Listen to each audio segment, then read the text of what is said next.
वंदे वेद मातरम।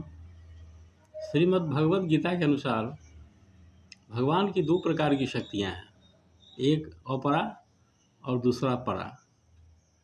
अपरा शक्ति का मतलब है पांच पंच महाभूत, क्षिति, जल, पावक, गगन और समीर, मन, बुद्धि और अहंकार, ये 8 हैं अपरा, जो भगवान की शक्ति है। हमारा शरीर भी इन्हीं तत्वों से बना है और संसार भी इन्हीं तत्वों से बना है, इसलिए स्वतः आसक्ति है इन 8 तत्वों में। पंचभूत तत्वों का तो हमारा शरीर ही है जो ऊपर से दिखाई देता है। तो इन चीज़ों से हमारा एक पक्षीय संबंध है। हम कहते हैं कि शरीर हमारा अपना है, लेकिन शरीर ने तो कभी नहीं कहा कि आप हमारे अपने हैं। अगर अपने होते तो क्यों बदलाव आता, क्यों छोड़कर चला जाता। ये शरीर भी साथ नहीं देता है। एक उम्र के बाद, एक समय आने के बाद, संसार में जो भी चीज़ें हम पसंद करते हैं, हम कहते हैं कि चाँद बड़ा सुंदर है, नदियाँ बड़ी सुंदर हैं, पर्वत, झरने, बादल, ये सब बड़े अच्छे लगते हैं देखने में। लेकिन उन चीज़ों ने कब कहा कि आप भी बड़े अच्छे लगते हैं? इसका मतलब है कि ये संबंध एक पक्षीय है। हम उम्र के जिस पड़ाव पर हैं और जिन पड़ावों को पार करते हुए यहाँ तक आए हैं, उन सब ने हमारा साथ छोड़ दिया है। हमने कभी गौर नहीं किया है। जब हम बच्चे थे तो हमारा बचपन बड़ा प्रिय था। वह बचपन कब साथ छोड़ दिया और जवानी आ गई पता भी नहीं चला। कोई पूछे कि आपका बचपना किस डेट को समाप्त हुआ, तो कोई नहीं कह सकता है कि इस डेट तक हम बच्चे थे, इस डेट के बाद हम युवा हो गए। वो यह प्रक्रिया शनै ही शनै होती चली गई और बदलाव आ गया हमारे सामने।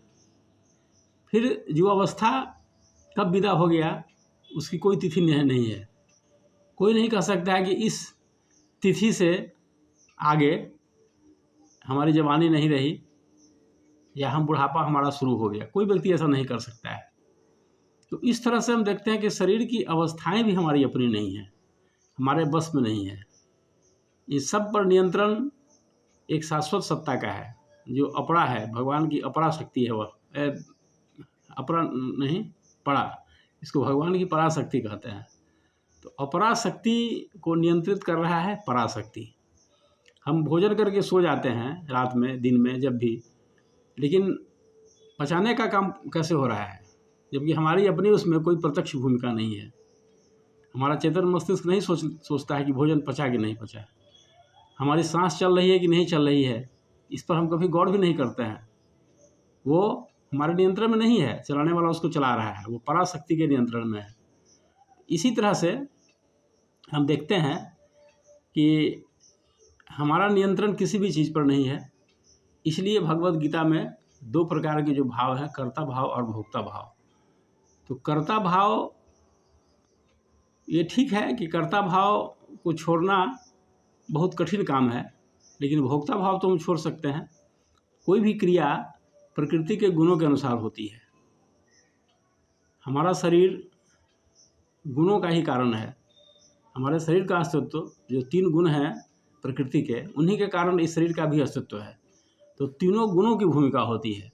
ये बात बहुत कठिन है समझना, लेकिन चाहे तो समझ सकते हैं। तो सब कुछ प्रकृति के अधीन है। भगवद गीता के अनुसार प्रकृते ही क्रियमाणानि गुणैः ही कर्माणि सर्वशः अहंकार विमूढ़ात्मा कर्ता हम इति मन्यते। सब प्रकृति के गुणों के अंतर्गत सब कुछ हो रहा है, लेकिन अहंकारवश हम बोलते हैं कि इस काम को मैंने किया है। ये हमारी भूल है। और मेरे कहने का बस इतना ही मतलब है, अपरा के साथ जो हमारा संबंध है वह एक पक्षीय है। हमारा जो नित्य संबंध है उसको हम हमेशा याद रखें। परमात्मा हमारे नित्य संबंधी हैं, इस बात को हम लगभग भूल गए हैं। इसको हमेशा स्मरण करें। धन्यवाद।